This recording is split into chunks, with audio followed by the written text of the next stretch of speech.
पर फोकस राजेश सातपुते का और रिलायंस इंडस्ट्रीज इस हाफ में दरअसल एक्शन दिखाता है। और याद रखिएगा जो चैनल आप देख रहे हैं टीवी 18 का हिस्सा है, टीवी 18 का स्वामित्व और प्रबंधन रिलायंस इंडस्ट्रीज के हाथ में। तो अगर आप RIL में कोई ट्रेड लेना चाह रहे हैं, एक इंडिपेंडेंट एडवाइजर से भी बातचीत जरूर करें। चलिए यतिन को जोड़ लेते हैं जो आपको बताएंगे एक तो कल जो नतीजे आने वाले हैं उनमें क्या एक्सपेक्ट कर रहा है मार्केट। और इस लिस्ट में अपोलो हॉस्पिटल है। अपोलो हॉस्पिटल याद रखिएगा आज के टॉप गेनर्स में शामिल है।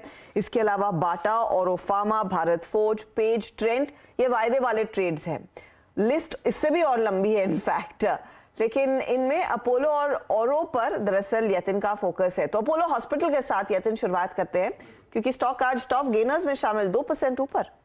बिल्कुल। और हेल्थ केयर और फार्मा की बात करें तो अपोलो हॉस्पिटल पे खास नज़रें रहेंगी क्योंकि नतीजे जो हैं वो इम्प्रूव होने की आपको मोमेंटम दिखाई देगी मार्जिन फ्रंट पे। जहाँ तक कि रेवेन्यूज़ का सवाल है, साल दर साल बेसिस पे आपको केवल 3% का ही इजाफा दिखेगा क्योंकि पिछले साल का जो बेस है वो हैवी है कोविड की वजह से। और अगर हम एबिटा की बात करें तो वहाँ 4% का सुधार होगा। इसका मतलब ये है कि ओवरऑल बेसिस पे मार्जिन्स का अच्छा खासा इंप्रूवमेंट आता हुआ आपको दिखाई देना चाहिए। मुनाफा हालांकि आपको 213 करोड़ आता हुआ दिखाई देगा क्वार्टर के लिए, जो लगभग 57% नीचे है। और उसका एक कारण ये है कि एक्सेप्शनल गेन था पिछले साल। उन्होंने अपनी इकाई में जो है स्टेक सेल किया था और उसके वजह से एक एक्सेप्शनल गेन आया था। तो अगर आप मुनाफे का जो एडजस्टमेंट देख लें फिर भी यहाँ आपको ग्रोथ आती हुई दिखाई देगी। जहाँ तक कि फैक्टर्स का सवाल है, आपको सीक्वेंशियल बेसिस पे हॉस्पिटल कारोबार में इंप्रूवमेंट होता हुआ दिखाई देगा।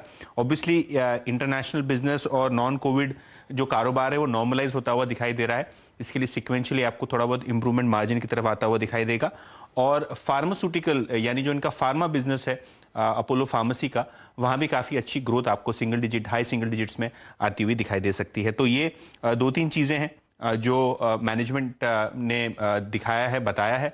और FY23 में इन्होंने यानी ये जो फाइनेंशियल ईयर है वहाँ अगले साल आपको इम्प्रूवमेंट मैनेजमेंट ने गाइड करता हुआ देखा है करीब 2 परसेंटेज पॉइंट्स का। तो यहाँ भी कमेंट्री जो है मैनेजमेंट की इंपॉर्टेंट होती हुई दिखाई दे रही है। Apollo hospital management commentary important रहेगी, लेकिन स्टॉक इनफैक्ट इस पूरे साल एक अंडर परफॉर्मर रहा है। कई डेवलपमेंट्स हुई लेकिन स्टॉक थोड़ा बहुत वीकनेस दिखा रहा था। अमित, इस पर टेक्निकली व्यू दीजिएगा। आज तो प्री नंबर्स अच्छी खासी हरकत देखने को मिल रही है। इनफैक्ट इसमें यह भी डेवलपमेंट थी कि इन्होंने एक और हॉस्पिटल एक्वायर किया एक छोटे शहर में, शायद उसका इम्पैक्ट है। लेकिन चार्टिकली क्या कुछ कॉन्फिडेंस दिख रहा है? हर्षिता मैम, स्टॉक में हम कंटिन्यूस अप ट्रेंड में देख रहे हैं। स्टॉक में अपना 10 एक्सपोनेंशियल मूविंग एवरेज भी अभी तक वॉयलेट नहीं किया है। लेकिन चार्ट के स्ट्रक्चर पे हम देखें तो कहीं ना कहीं 4500 के लेवल पे, 45-25 के लेवल पे, 60 के लेवल पे हॉरिजॉन्टल रेजिस्टेंस है। एक बार अगर ये क्रॉस हो जाता है तो इसमें फर्दर 100-150 रुपए की अपमूव देख सकते हैं। इन द मीनवाइल अगर किसी की लॉन्ग पोजीशन है तो इसमें बने रहे। स्टॉप लॉस रहेगा 4480 का और लगभग हम 4600 तक के टारगेट्स देख सकते हैं इसमें। 600 तक के टारगेट्स के लिए एक अपॉर्चुनिटी है अपोलो। अब देखते हैं नंबर्स के तौर पर कंपनी क्या डिलीवर करती है। वेरी क्विकली आते हैं औरो फार्मा। देखिए, दूसरी फार्मा कंपनियों की तरह ही औरो फार्मा में थोड़ा बहुत डिसअपॉइंटमेंट आपको दिखेगा क्योंकि मार्जिन्स आपको श्रिंक होते हुए दिखाई देंगे। इसका मेन कारण यह है कि पिछले साल ऑब्वियसली कोविड का एक बेस है, प्लस यूएस में प्राइसिंग इरोजन हुई है जिसके वजह से मार्जिन्स दबाव में आपको आते हुए दिखाई देंगे।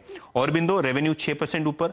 हालांकि अगर आप एबिटा देखें तो 1200 करोड़ से घट के आपको करीब 1050-1070 के आसपास होता हुआ दिखाई देगा। मार्जिन्स भी लगभग आपको 5% गिरते हुए दिखाई देंगे। जैसे कि मैंने रीजंस पहले बताया, यूएस बिजनेस में ओवरऑल कमजोरी है। अगर हम बात करें रेवेन्यूज़ की तो 4% इसलिए नीचे होंगे क्योंकि जो यूएस मार्केट्स है यहाँ आपको प्रेशर है। डोमेस्टिक जो एंटीवायरल सेगमेंट है यहाँ भी आपको स्लो डाउन होता हुआ दिखाई दे रहा है। हालांकि QOQ बेसिस पे आपको थोड़ा बहुत एबिटा मार्जिन में इंप्रूवमेंट आता हुआ दिखाई देगा। ऑब्वियसली मैनेजमेंट की जो कमेंट्री है यूएस कारोबार को लेके, इंजेक्टेबल बिजनेस को लेके, वो काफ़ी अहम मानी जा रही है क्योंकि अभी तक जितनी फार्मा कंपनियों ने अपने रिजल्ट्स अनाउंस किए हैं और कॉन्फ्रेंस कॉल्स किए हैं उन्होंने गाइड ये किया है कि यूएस मार्केट्स थोड़ा स्ट्रगल कर रहा है। और कहीं ना कहीं और बिंदु फार्मा का जो निश स्पेशलिटी बिजनेस है और जो इंजेक्टेबल बिजनेस है यहाँ क्या कमेंट्री होती है वो काफ़ी अहम मानी जा रही है रिजल्ट्स के अलावा भी। चलिए, अगर आप देखें तो ये दो नंबर्स को अगर आप देखें यतिन ने आपको समझाने की कोशिश करी। और विंडो फार्मा पे टेक्निकली बात कर सकेंगे कुछ देर में, लेकिन उससे पहले एग्जैक्टली यतिन से समझ लेते हैं कि डीलर्स के जहन में चल क्या रहा है, क्या एग्जैक्टली वो चेज कर रहे हैं और किन स्टॉक्स पे उनका फोकस है। यतिन,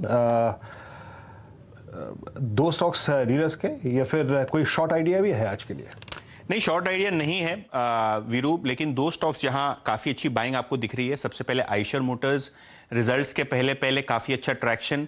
ऑब्वियसली उन्होंने पिछली वीक अपना हंटर 350 जो एक नया मोटरसाइकिल है रॉयल एनफील्ड का, वो बाजार में उसकी प्राइसिंग और लॉन्च डिटेल्स बताई हैं। और यहाँ डीलिंग उसको लगता है कि BTST की ट्रेड करिए 3,175 से लेकर 3,180 तक के टारगेट के लिए। तो यानी करंट मार्केट प्राइस से लगभग 40 से 50 रुपए का अपटिक यहाँ दिखता है। रिजल्ट्स के पहले पहले फ्रेश बाइंग भी आपको होती हुई दिखाई दे रही है आयशर मोटर्स के शेयर में। और BEL डिफेंस स्टॉक्स में जो है बाइंग कंटिन्यूड है, रिन्यूड इंटरेस्ट FIS की तरफ से आ रहा है। ओपन इंटरेस्ट लगभग 6% आज BEL में ऐड हुआ है करंट सीरीज के लिए। और जहां तक कि टारगेट का सवाल है, 300 से लेकर 310 के लक्ष्य BEL पे डीलिंग रूम्स रख रहे हैं। और defence stocks in general as a theme उनको पसंद आ रही है। जी हाँ, देखिए उसके पीछे एक बहुत वाजिब कारण है। यतिन, बहुत बहुत शुक्रिया आपका इस पूरी बातचीत के लिए। और जैसे कि